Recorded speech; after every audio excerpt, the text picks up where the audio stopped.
Thursday, the 17th day in the month of March, 2022. Good morning and welcome to Up and Go right here on the Bridge 99 FM. My name is Richie B. Good morning, Bridge Nation. You know, this is your boy Shellz. And it is your girl, Queen JoJo. Morning. Yes, Bridge Nation. This is DJ Oddly. I'm here. We're here. We all are here on sir. St. Patrick's Day for some. Yeah. Good morning. Yeah. that was the Irish accent. Coincidentally, I'm wearing green. I don't know. It is a coincidence. It is. Quite I a had no coincidence. clue, Bridge Nation. Yeah, but that is being celebrated primarily in the United States, is it? Yeah, actually all over the world, All over to the be world. honest. Because, the whole Irish tradition of leprechauns and drinking Irish beer, it's a vibe. Yeah. But it's actually not a Love the holiday. Irish. Yeah, it's actually not a holiday in the States, Yeah. People just love the Irish tradition and especially the beer drinking part. But in certain provinces like Newfoundland in Canada and Labrador, it's actually a holiday for them. So I'm guessing because a lot of Irish natives Right. are probably Yes. in Okay. those areas. But yeah, it's a So, vibe. so green and St. Patrick's Day are great go-together? Yeah, That's right. Okay, So okay. leprechaun. you're on point. What a coincidence. Yeah, you're on point. All right. Coming down this morning, it was very dry, and then all of a sudden, when I got in the vicinity of Stella Maris Prep School, rain. Yeah, strange kind of weather. Yeah. Jamaica, You know what I mean? It is. I don't know what it's going to be like later on. Maybe I we'll know. get some showers. Hard sun blazing Our hot. sun blazing hot. One thing is good that we can report at the very start is that gas prices are going down today. Oh, Child. I tell you. Now, we must put this in context because last week it went up by $4.50. So even though it's going down by $3.01 or $3.02 respectively, it's still not even. No. Removing that sizable increase that we had last week. But we give thanks. But yes. Yeah, of course. And I'm sure the Give motorists God feel good thanks. about that. Yes. All right, so we're all set. A lot to talk about, a lot on the program. We'll tell our listeners more about that in another 12 or so minutes. It's now time for WTF. and that is what? the fact? Shellz, take it boy. away. Now, people, you know about the Lego. You know them little toy where you step on, you feel like you mash up your whole foot? Yes, them same one. Well, apparently there's a Lego bridge in Germany that you can walk across. Yes, the German town of Wuppertal is home to the Lego Brook, also known as Lego Bridge. A bridge that looks like it's made of candy-colored Lego bricks, providing a foot and bikeway for those looking to cross over the street below. Despite appearances, the bridge is not made of giant plastic bricks, Jano. However, but concrete, and it was painted to look like the popular building toys by street artist Martin Hoovold. It's on the screen. Oh, Yeah, see that? that is nice. Yeah, very colorful. That is nice. Yeah, That's an yeah. attraction, right? Definitely. Okay, so this Yeah, is I'll quite make it popular up. in Germany. Nice. The town of Wuppertal. Yeah, I was about to say, please call the name of the town again for me. Wuppertal. I'm Wuppertal. tempted to ask you, how long did you live in Germany? No, you see, this is why you should watch the German Bundesliga, Yeah. the football league in Germany. You learn a lot. You know what I mean? there you go. See? Knowledge everywhere, people. Yeah, man. When I saw the heading, I was actually thinking to myself, the only time I heard, Richie, we're coming from back in the day. The only time we hear about Lego is Lego Beast. What? Not Lego Bridge. and that's a name that you don't want anyone in your district to call you. But this morning it was all about Lego Bridge. Yeah. And quite interesting fact there. The kind of stuff that we like to carry inside of. What the fact? Morning, Bridge Nations. It's our first update for the morning, and I'm gonna kick it off. Cardi B confirmed she did plastic surgery on her nose in 2020. So for Okay. we're doing it today. Okay. Cardi B has confirmed that she has had a nose augmentation done almost 2 years after fans speculated that she looked different.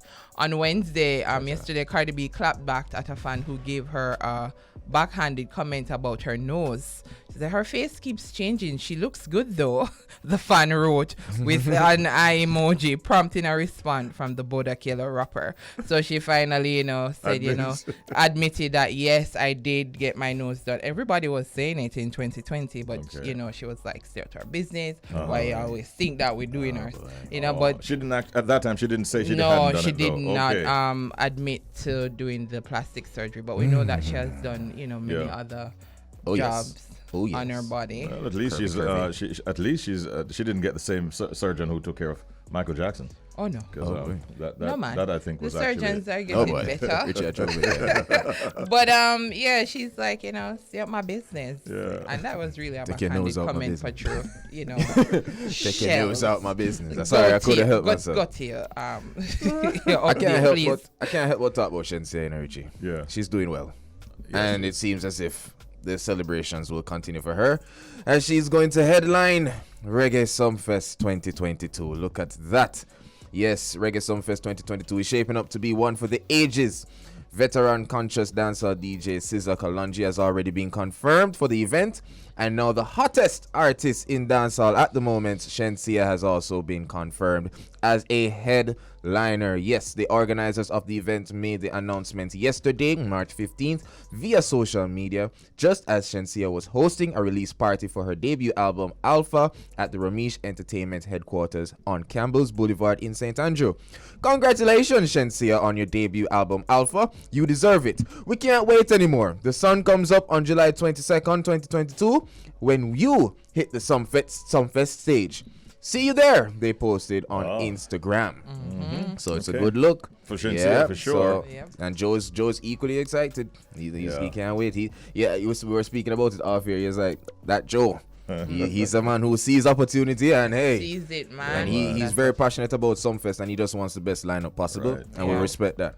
I'm sure he's still awaiting further word from the government in terms of granting permission. See where we're going with which is also a controversial topic right now, because many people, as we know, are saying, hey, how come all of these government ministers were at Shensia's party? I commented, anything on the DRMA going on? What's up with that? I don't know. Good question, people, because I asked it to everybody. I was like, Jody, and they were enjoying themselves. I'm just saying, the aesthetics never really look good to me, but that's just me still, A number of promoters out there are quite... yeah, man, they're kind of annoyed by it still. Yeah, so like I'm guessing this... honesty. Maybe this is to say that the entertainment sector is going to open up, because I hope so. What are you going to see after that? Where I was going, because the Prime Minister speaks today. Okay. And there's a lot of speculation that he will actually make such an announcement. I'm looking forward to that. It was maybe it was a precursor. Maybe it better be, because anything outside of that problem. Yeah, that's true. I agree. Based on the numbers, though, we're at the stage where some loosening up can take place. Yeah, I heard that the numbers are low, like in terms of COVID. Low too. Yeah. So that's good.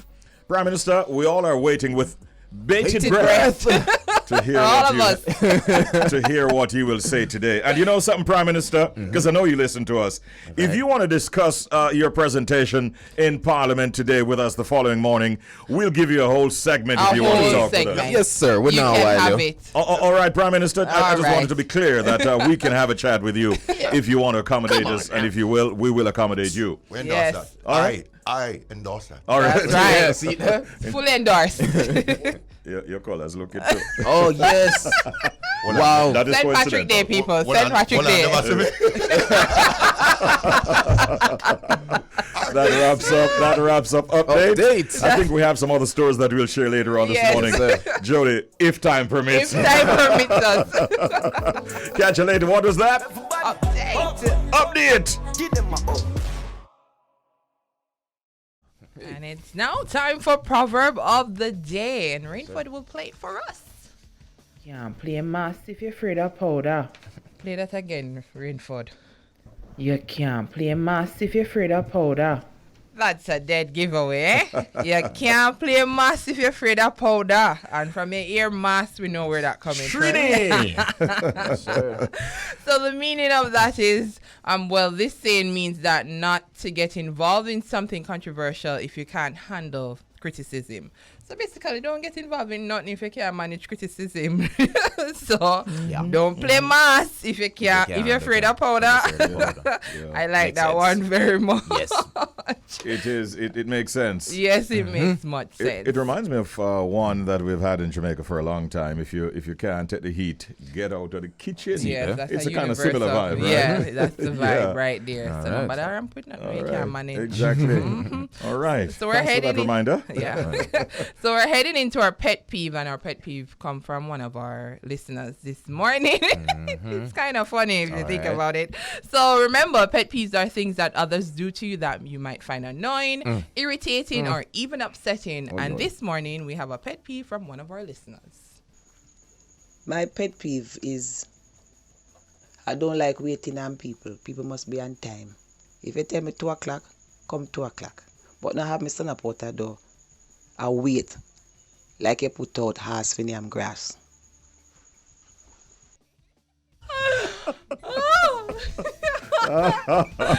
You know, OMG. I just Put up what for them what? Horse. Horse. horse. Oh. Swiniam grass. Horse with them grass. If she Look- said Wow. if she said horse, it wouldn't quite. Yeah, it would've have the hit same- us, It yeah. wouldn't hit like it should. But that's true. But it's true. It's Yeah, man. that's one of my pet peeve too. Yeah, waiting on. Do not have me waiting. No, I It's think annoying. I can get impatient myself. Just get yeah. upon time, man. Yeah, you yeah. set a time, they show up Work on with the it, time. work with it. Work with it, man. Yeah, Oh, respect goodness. people's time. For And real. then, Yes. and then there are times now when even although someone might be late, them crawling, them just moving very slow, like No urgency. Yeah. That's my nephew. Guilty. My plan was Shellz is between guilty. the exact time to an hour after, and you should be good with that. Yeah, give me a grace. You gotta get on my hour grace period. Yeah, I'm also Jamaica time. Boy, It's saving time. But we didn't get the name of the we No, didn't get the she name didn't of share her of the listener, name. but Yeah. that is one that many of us can Yeah, relate man. to. we can relate to it. Yeah, that whole matter of impunctuality or Yeah, people it who make is. them waste them time. She Yes, said, sir. we'll go about grass and horse. I'm out there wait like us. Wait for grass. Why are Jamaicans like a proverb like there. that? That was our That's a proverb proverb. this Quite morning. profound, Sound like a actually. proverb of the day, to be honest. Right? Hello. You see my face? Yeah. Me not play with time. Okay, respect that. Listen, hey, they had a nursery rhyme back in school. If you in the morning throw minutes away, you can't pick them up during the course of the day. Day. You may hurry and flurry. You have lost them forever and ever. And ever. Yeah. All See right. them? Sound like So Dora. you get a proverb of the day and you get pet peeve All all in I one. want to get poem. No, no, And you get poem. Nursery gosh. rhyme. no Jamaican soon come. No, rap at the time. Right now, ladies and gentlemen, we have been telling you that we'll have a guest at this time, and she's a well-known investigative journalist. This morning, Zahra Burton will join us. She's also the founder of Global Reporters for the Caribbean. And we wanted to have a chat with her this morning on a number of topical issues here in Jamaica and possibly even within the region. Zahra, no doubt, will bring a journalistic perspective to a number of these current and topical issues here at home and within the region. And so we're very pleased to say good morning and welcome, Miss Burton. How are you today, Zahra? Morning, Zahra. Oh, thanks for having me. I'm very well. Thank you. All right. Good morning to you listeners as well. Yeah, thanks. Thank you so much for joining us. There are a number of things that we want to sort of throw at you, for want of a better term. And I wanted to start this morning by asking you, Zahra, what are your thoughts on the recent reports from the Integrity Commission involving both Peter Bunting and Robert Montague being implicated for what some might say are questionable decisions that were made at the Firearms Licensing Authority, the FLA?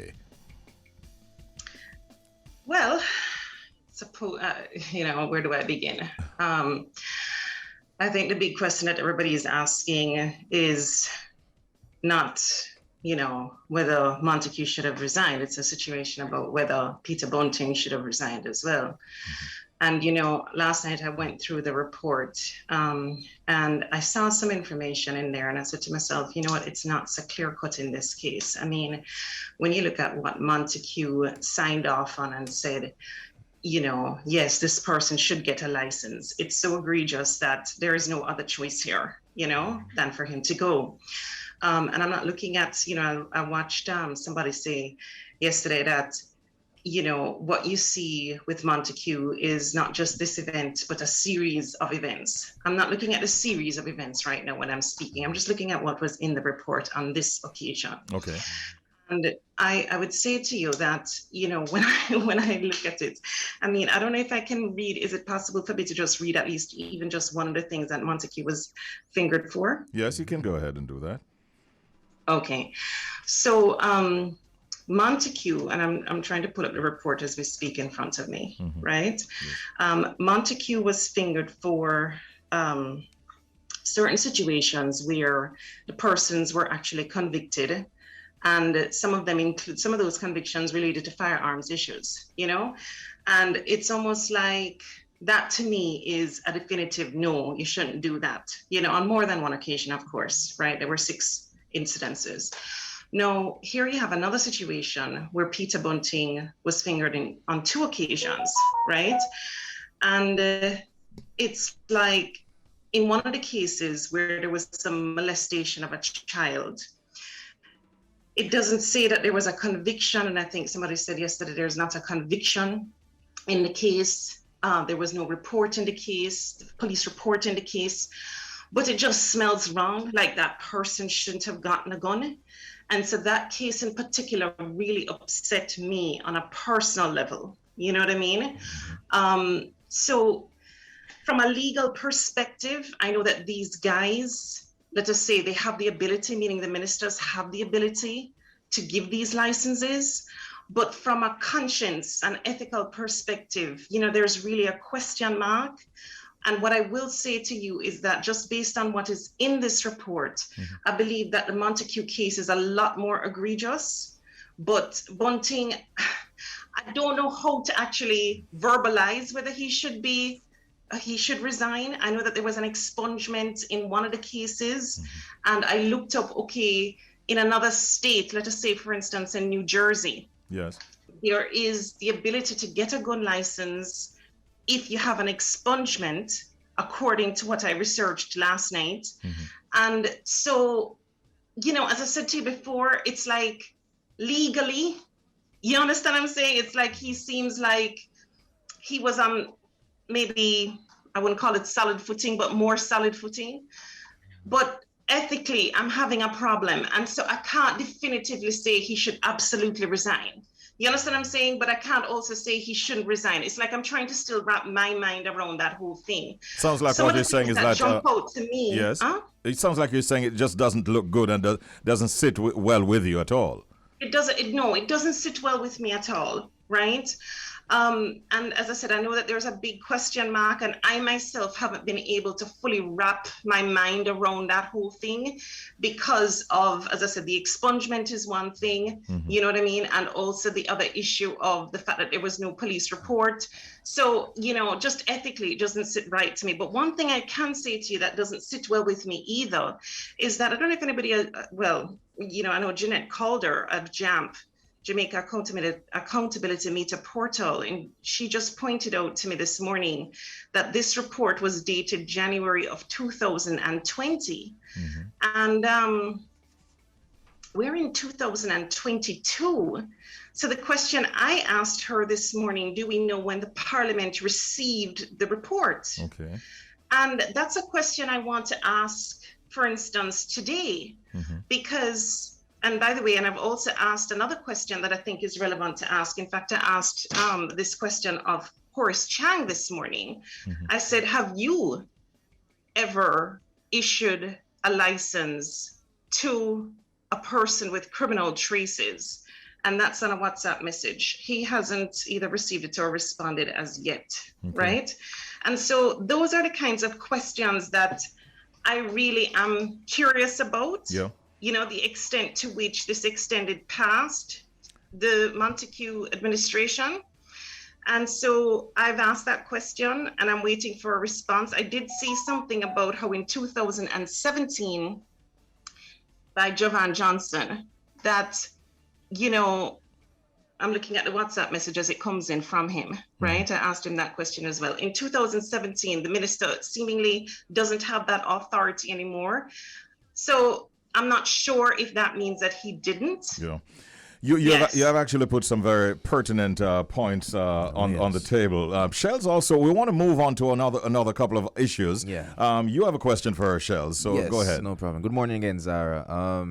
So the United States President Joe Biden, you know, has nominated Nick Perry to serve as the new U.S. ambassador to Jamaica.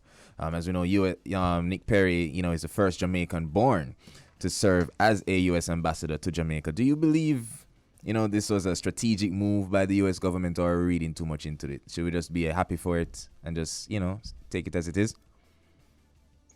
Well, I don't know if it's a strategic move, but what I can see is a potential conflict of interest and maybe potential conflicts of interest down the line.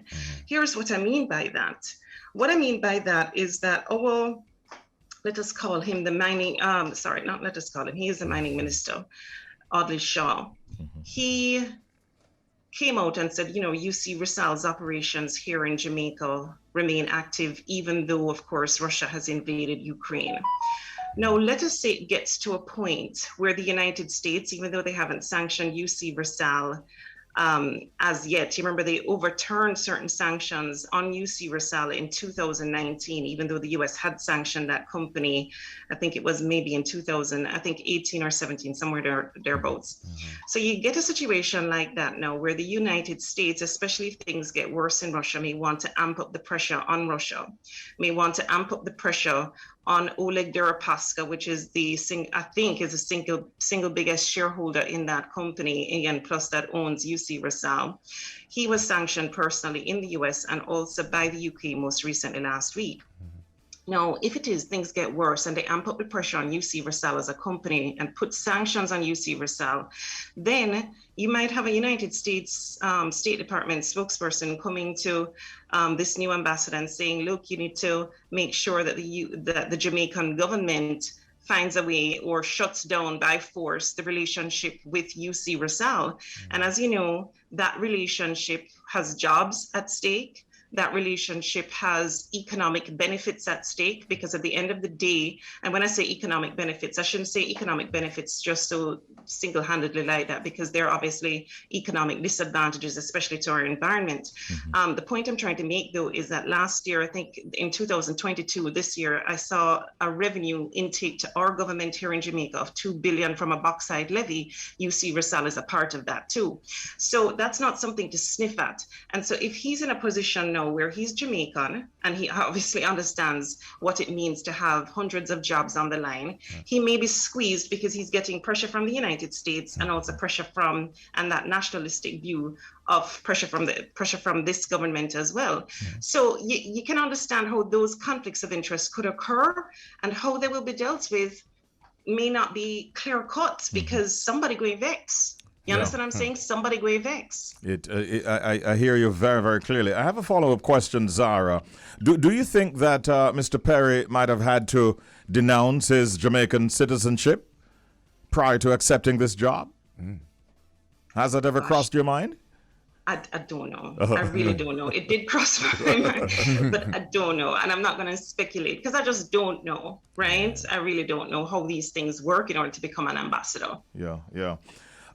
You have done a lot of work as an investigative journalist. I'm thinking as we speak, have you ever come under severe pressure? Have you received threats? How dangerous is your job?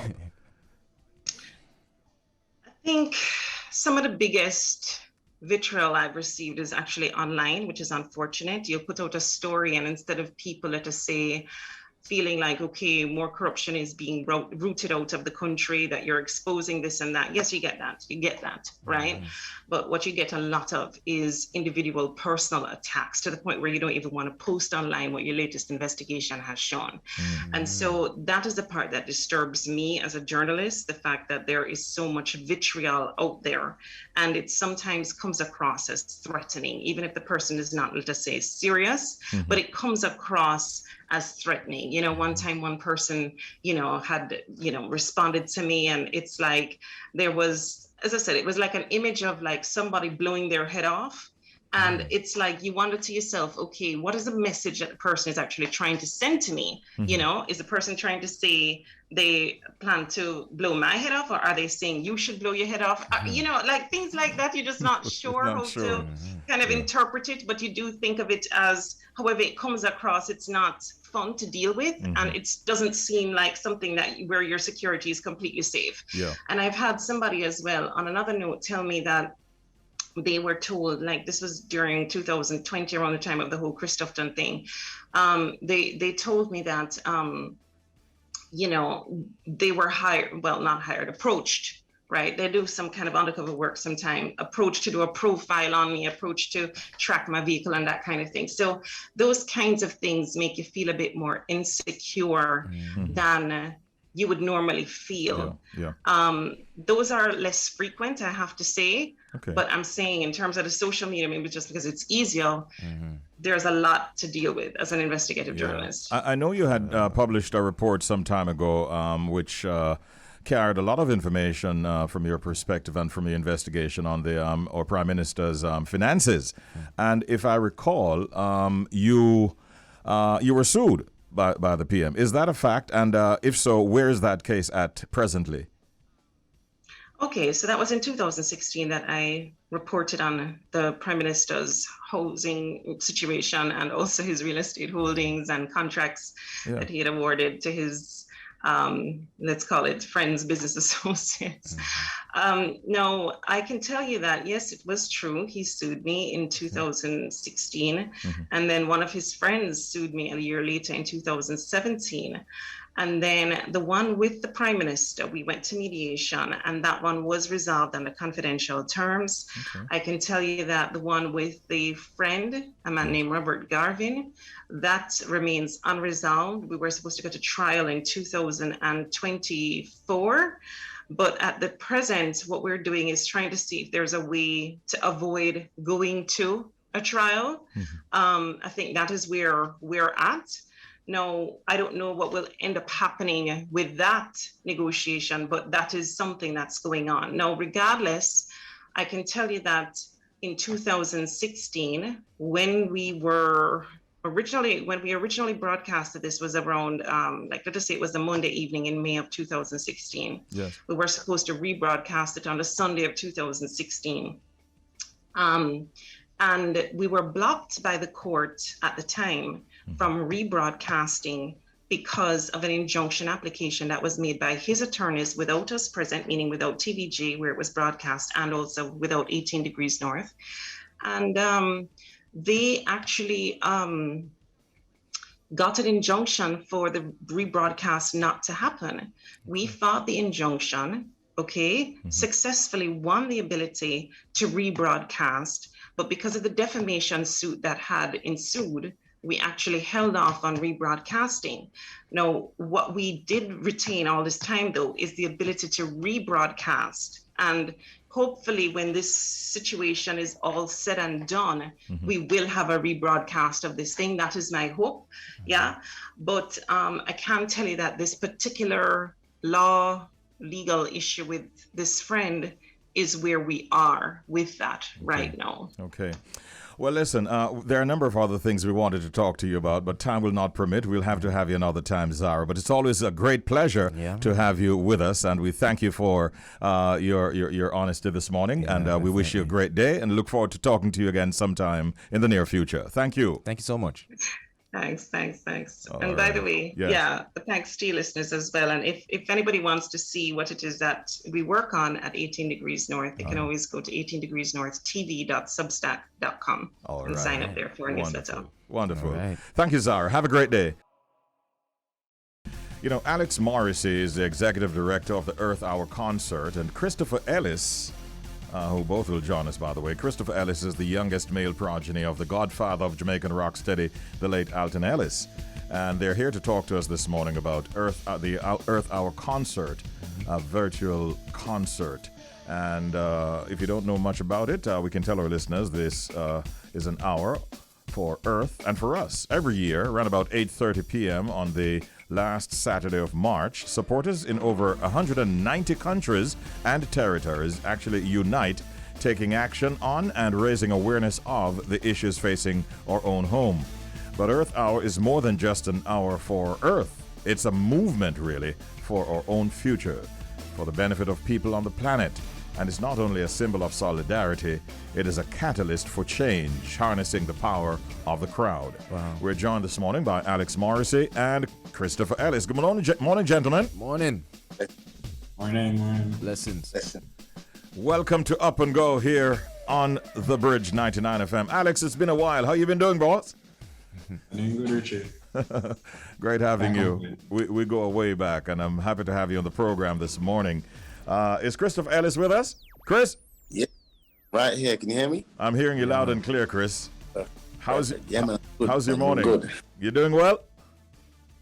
I'm doing well. I don't sleep that good though. I'm very busy, but I'm doing well, innit? I'm okay. Busyness is a good thing for you as an artist, I'm sure. That's right. Very much. Let me go back to Alex for at the very beginning here. Alex, give us a brief history, if you will, of the initiative of Earth Hour, and how did Jamaica actually get involved in this initiative? Sure, no problem. I mean, so worldwide it started in 2007. Jamaica, we didn't start to participate till around 2013. It was just by chance that it all started, really. So for us, I just got an email from the organizers in Singapore who actually reached out and said, you know, through your music website, is this something that you could highlight? So I said, sure, you know, no problem. So the first year we just kind of participated by spreading awareness about the actual cause. And we did that through music. So we highlighted songs that, you know, kind of spoke to climate change and climate awareness. And then the second year, we got the idea to actually have a concert, have a show.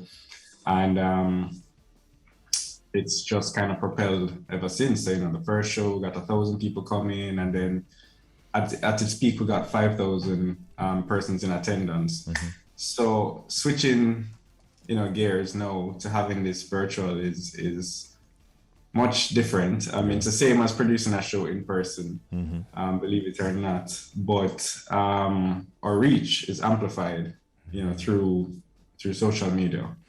Have you been able to capture all of the elements that would have been there were it face to face? Yeah, I would say what's missing would be that crowd interaction. You know, the how artists perform and the vibe that they get from the crowd helps with the performance. So that factor would be missing, you know, going virtual.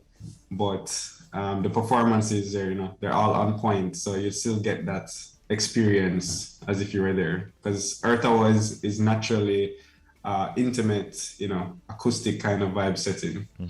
Okay. Blessings, Christopher. My question is for you. Is this your first time performing at this event, and why? And do you think it's important, you know, or why do you think it's important for artists to be, you know, a part of this type of initiative? So yeah, it's my first time performing at this event, and I want to tell you, sir, this is the first time I knew about Earth Hour. You know, I found out about Earth Hour by being booked for it. You know, and I didn't know it existed, to be honest with you. You know, maybe because I live in the UK, so that's why. But it was great, and what it supported and everything. I thought, wow, that's very interesting. You know, we don't really hear about these kind of subjects being zoomed in on right now. It's more about Corona and the war nowadays. You know, so to hear about this is very, very, very refreshing. And yeah, man, I'm glad to be a part of it, man. You know what I mean? Agent Sasco and Savannah, some great acts. So yeah, man, really proud. Cool. Nice. Cool. So you think for you personally, it's an important thing to highlight as an artist, because we mentioned everybody's distracted by Corona, the war, but artists themselves can be very distracted by the limelight and social media and all these things. So it's important. I just want you to zoom in on the importance for you as an artist to highlight Earth Hour. Yeah, man, for sure. When I saw what it was about, I said, yeah, man, let's do this. This is really good. And like I said, this isn't really getting the focus. So to know Earth Hour exists, it was really, I thought, well, that's cool. And people coming together, countries coming together and, displaying this thing here. So yeah, really, really, really good. Cool. Great, bro. Alex, I think Chris mentioned a couple of other artists who are on the concert. Can you give us greater detail as to who else will be featured? Sure. So for this year, we have 5 acts. So it's Agent Sasko, Chris, King X, Savannah, and Black Hero. All right. So I heard Black Hero, Agent Sasko, Savannah, Chris, of course, and you mentioned one other name. King X. Earth Hour is also a platform for up-and-coming artists. So over the years, we featured a lot of people that are need a different audience. So he would be our up-and-coming for this year. So give us some more deets now too on where and when the Earth Hour concert will be held. Is it a free virtual concert? Those deets are important for our listeners to know. Sure, it's completely free. You can check it out on earthhourja.com. So it'll be streaming from there. It'll also be on YouTube. It will also be on Tough Gong, their YouTube channel, because the concert this year was actually shot at the Bob Marley Museum. Okay. Years ago, Chris, I don't know if you recall, I was doing a broadcast in New Kingston, downstairs of the Ministry of Tourism, and you happened to have just been walking along Knutsford Boulevard, and I pulled you into an interview on the broadcast. We had a good chat and all that, but your career has really grown leaps and bounds since those years ago. How satisfied are you at this time in terms of where you're at musically or on your musical journey? First thing I want to say is I wish I remembered that. Terrible. Don't worry about it. Don't worry about it. But yeah, when it comes to the career, as an artist, you always think about what can be done more. You always get disgruntled about what could be. The more you have to go, and you kind of forget about where you was before and how far you've come. And I feel like because I don't have an album, yes, I feel victim to that. Because I was zooming album, forgetting that I've reached so far still, even without an album. You know what I mean? So I give thanks, and I'm really appreciative. I love what's happening. I've dropped many singles over the years. Singles are doing well. They've put me in a good place. And I'm able to do shows and tour, even without an album. So yeah, I'm very appreciative. So when the album does drop now, I'm sure it would propel me again to our next level. But yeah, we need to think about where we was before and where we are now instead of what more can we do. So that's what I'm doing right now. Do you take the memories of Dad, your late dad, with you wherever you go, and how inspirational are those memories? Every single day, every single day he's mentioned to me. He's in my thoughts. It's like every day I live it still, and he done so much for me that he doesn't even realize. He doesn't realize how good he lived with people and his input to music. Yeah. I walk into a room nowadays, people say, "Alton, son," and they welcome me. Yes. And I'm so in love.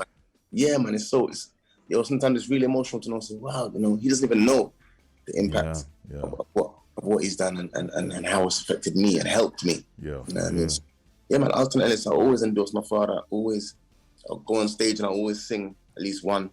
Even if I had 20 hit songs on my own. Yeah. I'll put in one Alton in there at least. Yeah. You know what I mean? Because I like the fact that his name calls. Yeah. I like the fact that I can make his name call somewhere as well. Oh, Alton, son. And I go on stage. Son of Alton Ellis. Yeah. Those things I like. I like it a lot. Yeah. Because he was truly a great Jamaican. I've had the pleasure of working with him Maybe when you were a young boy, we had the pleasure of booking him for concerts that we were promoting, and he was always a pleasure to work with, and the memories are very strong in my mind as well. We're very, very proud of what you are doing yourself, keeping the Ellis name out there. You've been putting out some great music. This, you might recall, you recently sent me a jingle, which just popped up into my inbox without my even asking, and I want to publicly thank you for that, and also for your new song that you sent over, which is Rubber Dub. Tell our listeners a little bit about that song. Yes, so Rubber Dub is coming up after Still Go Dance, you know. Did you get Still Go Dance? Yeah, man, people still go dance, man. We've been playing that a lot. We get requests for that song. Okay. I don't get the dub for it yet, though. So this is the thing. I feel like my last few singles, I've been campaigning for reggae music, you know, and making a stand for this sound here, this one drop sound. It's a conscious. It just comes out in the music. So Rubber Dub is like a part 2, you can kind of say. It's kind of like a part 2 to Still Go Dance. Yeah. You know what I mean? Yeah. You just asked me and we did it, and I was wondering for long if it would really be something that people love, and damn, we put it out 2 weeks ago now, and it's getting crazy love. I'm getting crazy messages from artists as well, you know, fans, DJs. I'm saying, okay, yeah, man, we got a strong one. So yeah, that's the new single, Rubber Dub, out right now. Yeah, man. All right. My question for you, Alex, you know, what's the word been like in terms of anticipation for this event? How are you feeling? You feeling confident? Are you feeling confident that the turnout will be a great one? Yeah, for sure. I mean, just going based off of last year, we got about 70,000 people watching the concert across the different platforms. So definitely there's a lot of expectations, especially Jamaica as one of the participating countries. You know, a lot of the other countries, they don't do as, you know, exciting of a event for Earth Hour. So, you know, everybody can tune in on the day and get a good 2-hour concert. Nice. We are looking forward to it as well as many of our listeners, I'm sure. Alex, I want to commend you on all that you have been doing, and wish you well with this particular event. Christopher Ellis, thank you for being a part of this conversation. Thanks for the music that you've been giving, and we wish you continued success in all of your future endeavors, bro. Thank you. Respect, man. Love every time, yeah, respect. I appreciate it. All right, it's 8:44. You're hearing men's voices, and that's a good way to segue into our next feature, which is Man Chat.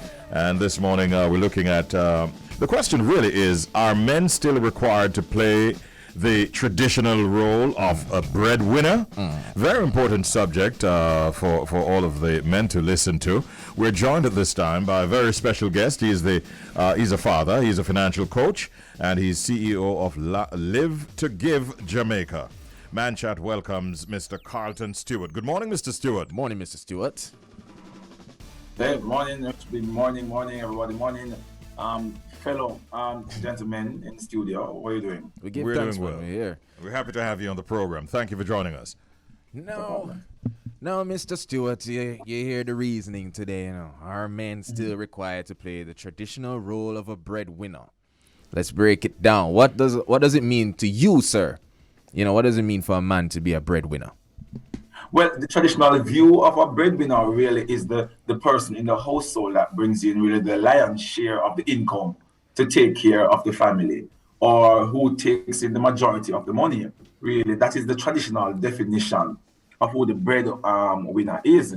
I mean, we have seen in time men were required to be the breadwinner, while the woman generally stays home, look after the family, look after the children.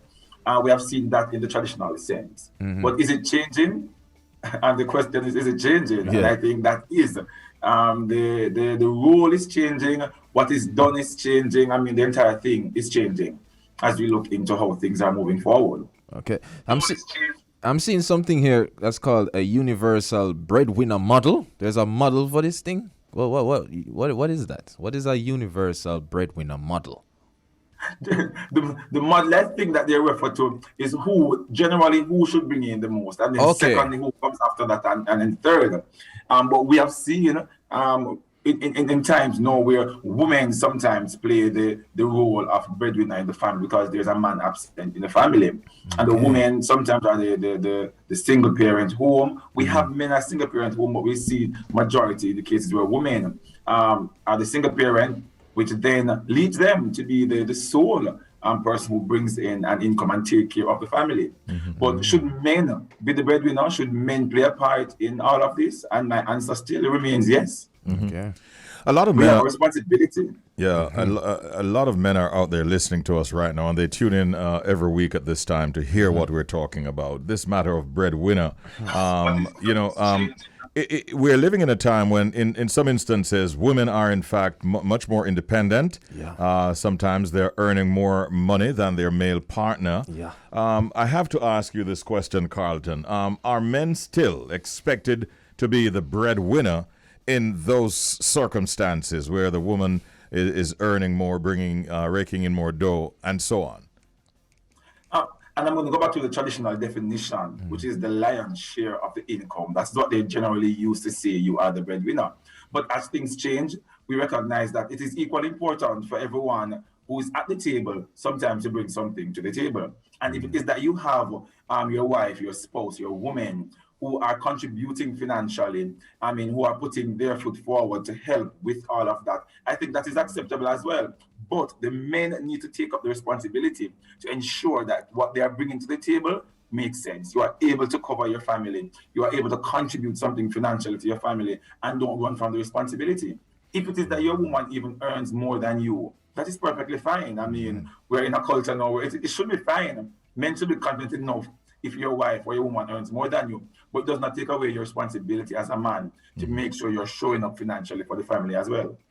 I want to make a correction. We do have a lot of ladies listening to this segment, as was pointed out to me a while ago by one of our female listeners. And that leads me to the next question. If is a man really to be considered any less if he has to split the bills with his wife or girlfriend to maintain the home? No, I've heard the term one hand can't clap, and we have heard that several times. And if it is that you genuinely want to be a part of a family and the woman earns and you earn and you can both come together to ensure the family is taken care of, that is perfectly fine and acceptable. To each his own. And as a man, as a woman coming together, you must sit down and say, here, what works for us as a family? Is the case where we can go 50-50 or 80-20 or 90-10? For me, the percentage doesn't matter any at all as long as you come together to ensure that this thing gets done. Yeah. I've heard of situations in the past where like a brother might have lost his job and the lady's the one going out to work, and he just got busy around the home making sure that the food is prepared for the family when wifey comes home. These are things that you'd recommend in circumstances like those. Would you? Listen to me. It is it's 22. We're in a different era. If you are unemployed, gentlemen, which I don't want you to be, but if you are unemployed, you fell on hard time, and your wife, your spouse, she's out there hunting and making the dough and bringing that in, you have a responsibility at home as well to ensure that things are taken care of. We have done away with the traditional view that the woman must stay home and wash, cook, and clean, and the men must go out and work only. We have passed those days. Women have much more to offer than just domestic, domestic skill set. They are brilliant people as well. So if the woman is going out to earn and you are unemployed, for some reason you feel on hard time, play your role, support your partner as best as possible. We drills back down to support. Because if it is that the man earns less and the woman earns more, support each other. If it's the other way around, support each other. But men, never neglect the role that you play in your family, in your children's life, to ensure that things are taken care of. Because sometimes the breadwinner is talking about money, but you have much more to money, much more to being a breadwinner than money. Support them financially, support them emotionally, be there physically as well as a man, and show. Yeah. Wow, time runs when we're having excellent, wonderful discussion we're having here, of course, with Carlton Stewart. Anything you want to tell us about Live to Give Jamaica?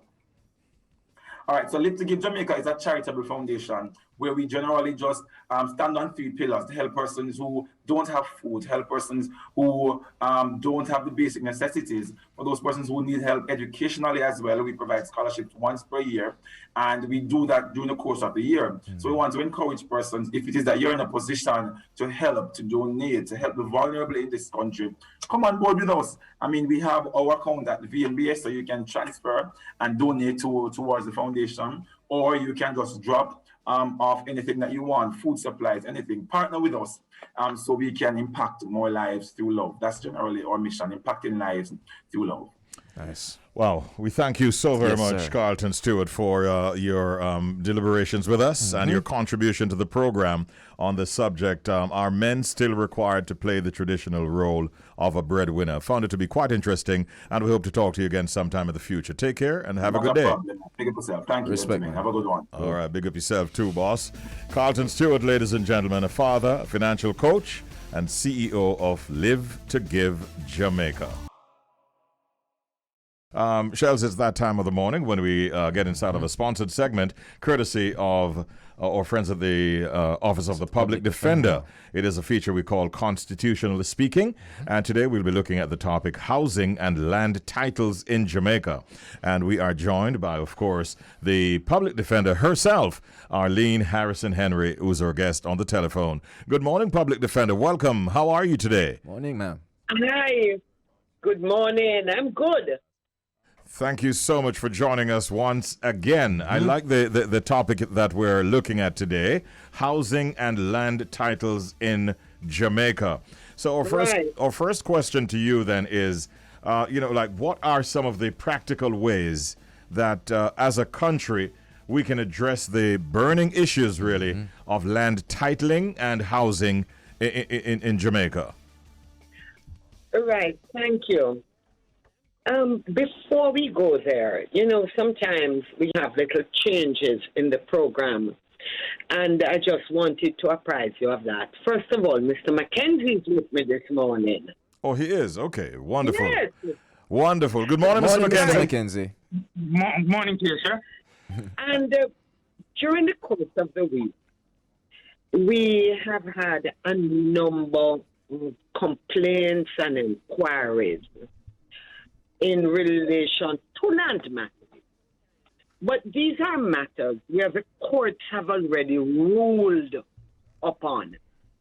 So there can be disputes between parties, private individuals, over which we have absolutely no jurisdiction. It makes no sense, absolutely no sense, that when the court has made an adverse decision against you, do not come here, because we do not have jurisdiction over our courts. We cannot reverse a decision of our courts. The Constitution of Jamaica sets up our court as one of the pillars, the primary pillars of justice, and it is independent and neutral. We have no jurisdiction, whether over the lay magistrates court, the parish court, the Supreme Court, the Court of Appeal, Or Privy Council. or our local Privy Council, or any other tribunal. We have no jurisdiction. Our advice to the Jamaican public is that where you have a matter in court, and it is a serious matter, well, we advise that you get an attorney, serious or not serious, because you cannot be counseling your own cause. So in the same way you get up with a fever today, or you were walking down the road and you fell and bruised yourself badly, you would go to a doctor. You wouldn't sit down and try and decide, well, what is causing the fever. You would want to get professional advice. It makes no sense.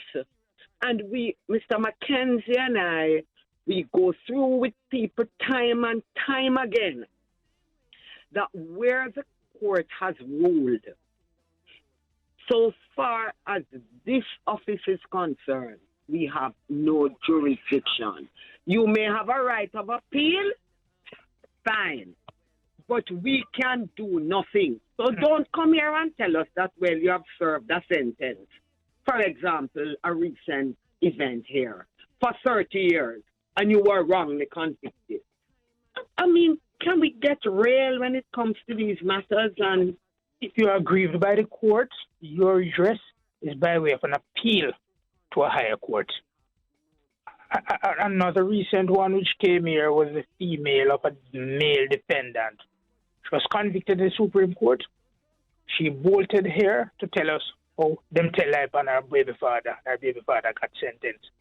We can't do anything about that. Whether or not lies were told in court, that is a matter for the triers of the fact to determine if lies were in fact told or truth was told and what is the outcome of the adjudication over that. So we just wanted to put that out there so the public can hear.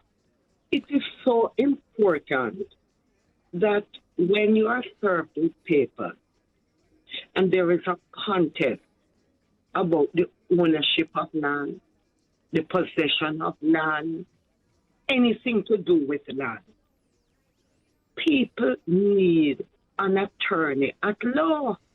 Regrettably, legal aid does not provide any financial assistance to persons found in that situation. Because the legal aid in this jurisdiction relates only to criminal offenses and criminal offenses of a serious nature, like murder, rape, wounding with intent. So that in and of itself is a narrow window of opportunity to get help. But we, at the Office of the Public Defense, we are subject ourselves to the jurisdiction of the court. Any decision we take, any letter that we send to any of our complainants, any findings that we make is subject to what we call judicial review.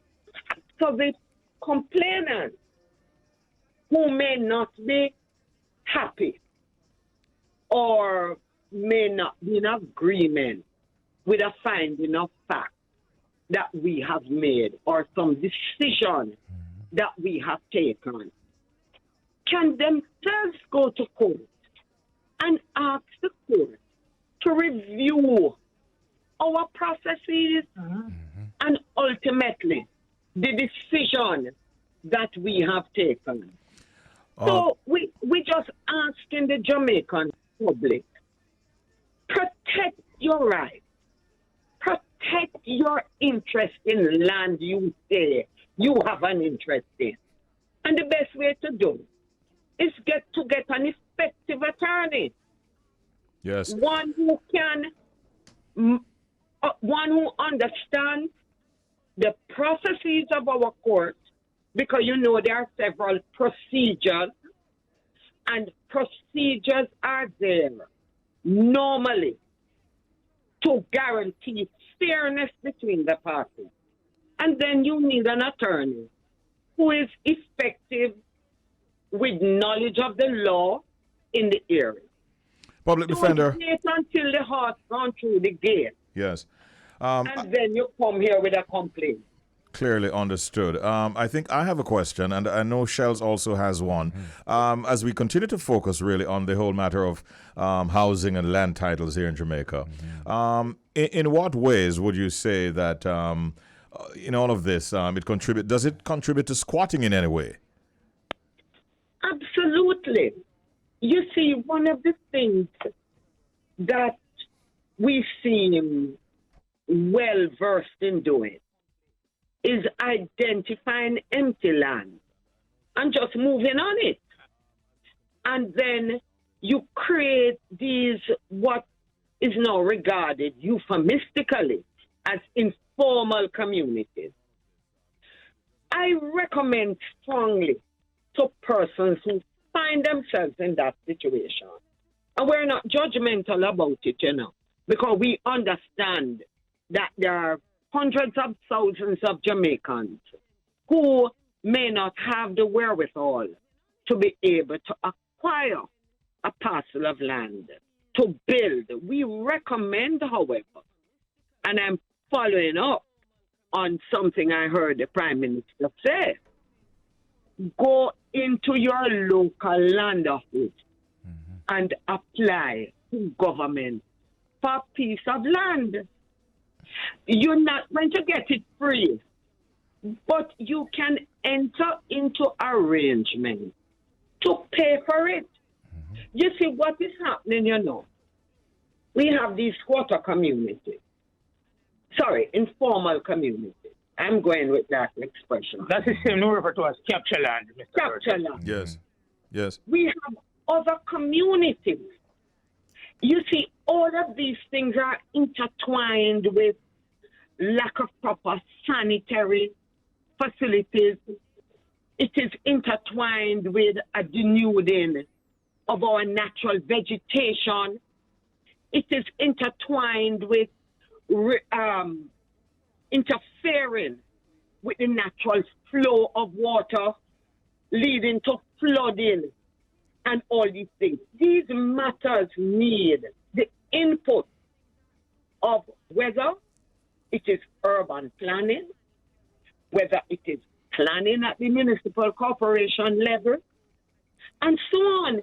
You know, we need to take a better look as citizens as to how we are going to address our housing problems.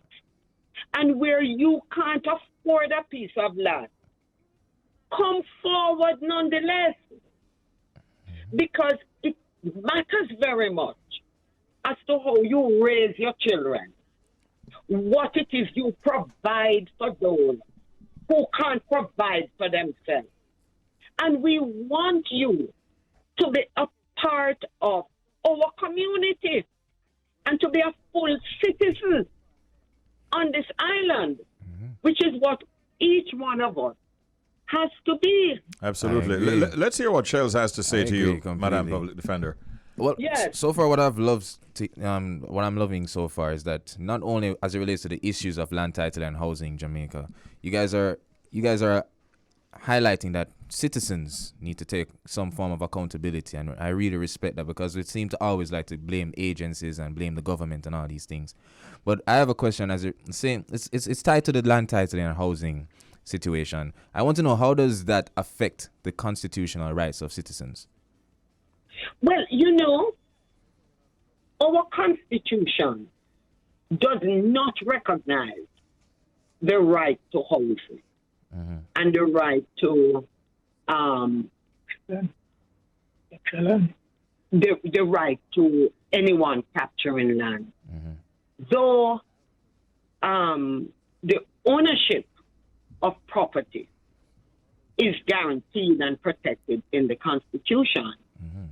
Now, we have seen other jurisdictions, say for argument's sake, South Africa, where in their charter they introduced as one of their rights to housing and accommodation. And we have seen their courts' interpretation of that right. And we have seen a number of their decisions from the Constitutional Court. That doesn't mean that the right does not mean that if I am without a house, I can just go and sue and say, well, you have not given me a house. Because how the courts have interpreted that right is the provision of accommodation depending on the resources of the state. So they see it as a right that can be fulfilled over time, depending on what we own collectively as a people. But what the court also said is that there must be proactive steps by the state to make provision for housing for the people. So it is fulfilled proportionately to what resources are available. The point we make, though, you can't just go on a piece of land, though you may believe it is what you can best do for your family at that time. Come forward to our land agency's office, and they have an office in every parish, and yourself apply. And as a corollary to that, once your ownership is regularized and you get title to your property, there are certain constitutional rights that as the owner you benefit, you enjoy, and those rights are protected. The ownership, use of it, quiet enjoyment, privacy rights, and everything that goes with proprietorship, you benefit from that as a citizen. So, to come back to the core issue, the capture land thing does not work. You have to go and get regularized. And once you are regularized, all the constitutional rights kick in your favor. And flow from that. The other thing we wanted to just mention, if only in passing, when a community is known to always be in the news for acts of criminality, if you own a home on that road, your real estate value, the value of that home, is greatly diminished. Yeah, it's going to decline. It has no value because nobody wants to live there. Yeah. Now, what we are saying, some people say that is a bad community because of the criminal element. We still have community. And we saw this in a certain section in Westmoreland where we were out there recently. Where, Richie, if you and I live on one side of the road, we can't cross over the next side, go talk to anybody. My goodness. The point I make is that where we live in these communities, it is important for us as citizens to assist the police in identifying. To the extent that we know, we're not asking anybody to make a story on your neighbor. To the extent that we know of the criminality and the activities of criminal elements, it is only protecting ourselves. Very important point, public defender. And, on that note, we have to say thank you. I think we found it to be quite interesting this morning. Thank you. Looking at the whole matter of housing and land titles in Jamaica. We dissected the issues, really. And we were able to allow the public defender and the deputy public defender to tell us about how this all contributes to squatting and the whole matter of constitutional rights of citizens relating to land titles and housing. I think we got a lot of information from you that we can use. Thank you for sharing with us this morning inside of Constitutionally Speaking. And we look forward to being with you again next Thursday morning at the same time when we'll do it all over again, obviously on a different subject matter. Thank you both and have a good day. All the best, and thank you too. Our pleasure.